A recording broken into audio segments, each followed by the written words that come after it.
Painter. बढ़ई और painter. बहुत बहुत अरसा पहले एक राजा था जिसका नाम था जेनछौग, जो एक स्लेनगॉग नामक राज्य पर राज करता था।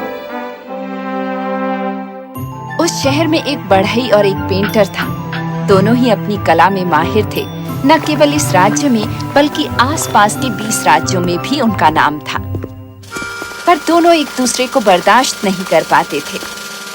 एक दिन कलाओं के त्योहार में दोनों ने अपनी अपनी कलाकृतियों का प्रदर्शन किया। ये मेरी दीवार पर नक्काशी है हुजूर, और यदि आपको प्रसन्न करती है हुजूर, तो मैं इसे आपको भेंट देना चाहूँगा शाही महल के लिए। क्यों? ये तो बहुत ही लाजवाब है भाई। मैं इसे शाही पुस्तकालय में लगवाऊंगा। राजा इसके बाद पेंटर के पास गया, जिसने अपनी पेंटिंग पर से पर्दा हटाया। ये लीजिए महाराज। मैंने कभी भी कैनवस पर इतना शानदार जादू नहीं देखा मेरे भाई। यदि ये आपको प्रसन्न करता है महाराज, तो क्या मैं इसे आपको उपहार दे सकता हूँ शाही महल के लिए? बेशक। हम इसे कहाँ लगाएं? शाही भोजन कक्ष में। ये अवश्य ही बढ़िया सुझाव है महाराज।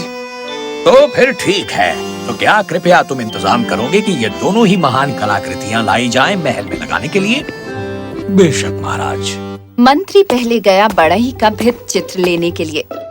इससे पहले कि वो कक्ष में प्रवेश करता, उसने बढ़ई को अपने सहायक से बात करते सुना। क्या उस पेंटर ने भी अपनी पेंटिंग राजा को उपहार स्वरूप पेश की है? क्या कोई भी तुलना है मेरे भित्त चित्र के मुकाबले जो इतना लाजवाब है? उसके मुकाबले कैनवस पर उकेरे गए वो बेमतलब घसीटाकारी। एक बच्चा भी रंग इस्तेमाल कर सकता है, उसे तो कोई भी बना सकता है, पर इसमें अलग किस्म का संयम और कला लगती है, एक भूरी सख्त लकड़ी के टुकड़े को लाजवाब बना देने में। अगर मैं कर सकता तो इस पेंटर को राज्य से ही निकाल देता। मंत्री ये सुनकर भौचक्का रह गया। उसने कुछ नहीं कहा, भित्त चित्र लिया और पेंटर के कक्ष में गया। वहाँ उसने पेंटर को अपने सहायक से बात करते सुना। क्या बढ़ई ने एक भित्त चित्र बनाया है दीवार पर टांगने के लिए, और उसे ये जुर्रत हुई कि उसने उसे राजा को भी पेश किया? क्या बकवास है! कितना उबाऊ है बस एक रंग, भूरा रंग, बेकार। इसमें एक अलग किस्म की महारत और कलाकारी लगती है। कैनवस पर नाजुक स्पर्श से पेंटिंग में हर दिन के रंगों को अलौकिक बनाना ये आसान नहीं। कोई सिपाही भी लकड़ी में हथौड़ा मार देता है। अगर मेरा बस चले तो मैं उस बढ़ई को इस राज्य से ही निकाल दूं, बल्कि इस धरती से ही बाहर कर दूं। मंत्री ने पेंटर से कुछ नहीं कहा और पेंटिंग ले ली। पर वापस महल में जाकर उसने राजा को वो सब कुछ बता दिया जो उसने सुना था। कितने अद्भुत कलाकार हैं, और वो एक दूसरे की कला के बारे में इतना घटिया सोचते हैं। बहुत अफसोस की बात है। शाही आर्किटेक्ट को बुलवाया जाए। चलो इस बकवास प्रतिस्पर्धा को खत्म करते हैं। राजा ने शाही आर्किटेक्ट से विचार विमर्श किया और फिर अगले दिन बढ़ई को दरबार में बुलाया। खैर, धन्यवाद यहाँ आने के लिए। मेरा सौभाग्य है महाराज। कल रात मुझे एक सपना आया था जिसमें प्रकृति की आत्माएं मेरे सामने प्रकट हुई और उन्होंने हमारे राज्य से एक मांग रखी। किस तरह की मांग हुजूर? वो चाहती हैं कि मैं उनके लिए एक पूजा के लिए विशाल कक्ष बनवाऊं और उसे बसंत विषु से पहले तैयार कर लूं, जो आज से 3 महीने बाद है। मैंने आर्किटेक्ट से बात की है और कक्ष उतने समय में निर्मित हो सकता है क्योंकि तुम शहर के सबसे उत्तम बढ़ई हो। मैं चाहता हूँ कि तुम नक्काशी से तराशे लकड़ी के स्तंभ और महिराब तैयार करो, जो फिर कक्ष में उठाकर ले जाए जाएंगे उसकी सजावट के लिए। यदि तुम आज से शुरू करोगे तो क्या 3 महीनों में तुम ये काम खत्म कर सकोगे? हाँ, निश्चय ही। ये मेरे लिए एक सम्मान होगा महाराज। बहुत खूब। तुम आज ही वर्कशॉप में चले जाओ और स्तंभों और महिराबों पर अपना काम शुरू कर दो। अब जाओ। जैसी आपकी इच्छा महाराज।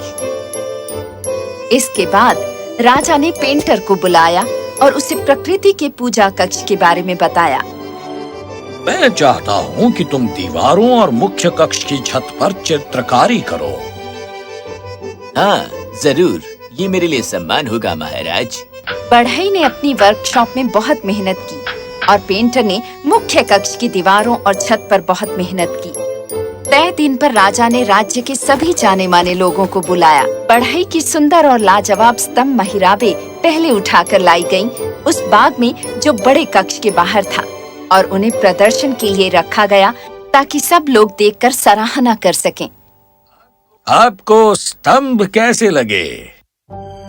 वो तो लाजवाब हैं। वो इतने सुंदर लगते हैं उन स्वर्गदूतों सहित जो उन पर तराशे गए हैं। और उन नाजुक फूलों और जानवरों की नक्काशी को तो देखो। ये सचमुच प्रकृति के लिए एक अद्भुत सच्ची श्रद्धा है। क्या तुम सोचते हो स्तंभ इससे बेहतर बनाए जा सकते थे?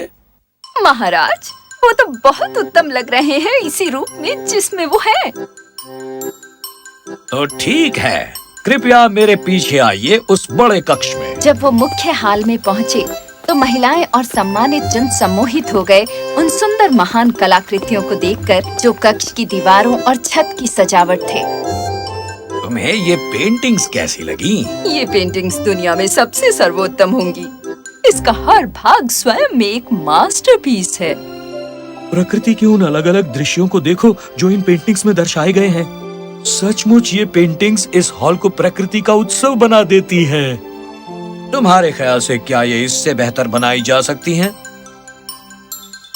वो जैसे भी हैं बिल्कुल अच्छे हैं महाराज। चलो तो फिर देखते हैं।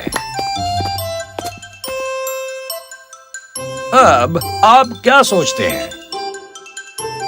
हे भगवान, उन दोनों को एक साथ प्रभाव शब्दों में बयान नहीं किया जा सकता। क्या कभी इससे सुंदर भी कुछ हो सकता है जितनी ये है? तुम दोनों अब एक दूसरे की कलाओं के बारे में क्या सोचते हो? मैं समझ गया आपका क्या आशा है महाराज। मैं ये सोचने में बहुत गलत था कि लकड़ी पर की गई नक्काशी एक घटिया कला है महाराज। और मैं गलत सोच रहा था कि पेंटिंग में किसी महारत की कोई जरूरत नहीं है। अब मैं देख सकता हूँ कि तुम्हारी सुंदर चित्रकारी ने मेरे स्तंभों और महिराबों को एक मकसद दे दिया है। और तुम्हारे स्तंभों और महिराबों ने निश्चय ही मेरे चित्रों को बहुत सुंदर रूप प्रदान किया है। मेरी पेंटिंग्स और सुंदर लगती हैं जब तुम्हारे मास्टरपीस के साथ होती हैं। बहुत बहुत धन्यवाद। तुम एक कमाल के कलाकार हो। और तुम भी। तुम दोनों माहिर कलाकारों के लिए ये बहुत शर्मनाक बात थी कि तुम एक दूसरे के साथ इस तरह की घटिया प्रतिस्पर्धा में जुटे रहे। क्या तुम नहीं देख सकते जब तुम्हारी दोनों कलाएं एक साथ आती हैं तो ये एक जादू उत्पन्न करता है, तुम्हारी व्यक्तिगत काम की अलग अलग सुंदरता से कहीं बढ़कर। हुजूर, हम बहुत लज्जित हैं और हम अपने घटिया आचरण के लिए शर्मिंदा हैं। हुजूर, हम बहुत लज्जित हैं और अपने व्यवहार के लिए बहुत ही शर्मिंदा हैं। उस दिन के बाद से बढ़ई और पेंटर एक दूसरे के काम की सराहना और आदर करते और वो अच्छे दोस्त बन गए, बिल्कुल उनकी तरह ही, बजाय उन पर न्याय करने के लिए और उन्हें नीचा दिखाने के लिए जिनकी क्षमताएं हमसे अलग हैं। यदि हम एक दूसरे की अच्छाई की प्रशंसा करें और उस अच्छाई को एक साथ काम करने के लिए इस्तेमाल करें, हम कहीं ज्यादा खुश होंगे और संसार भी ज्यादा सुंदर होगा।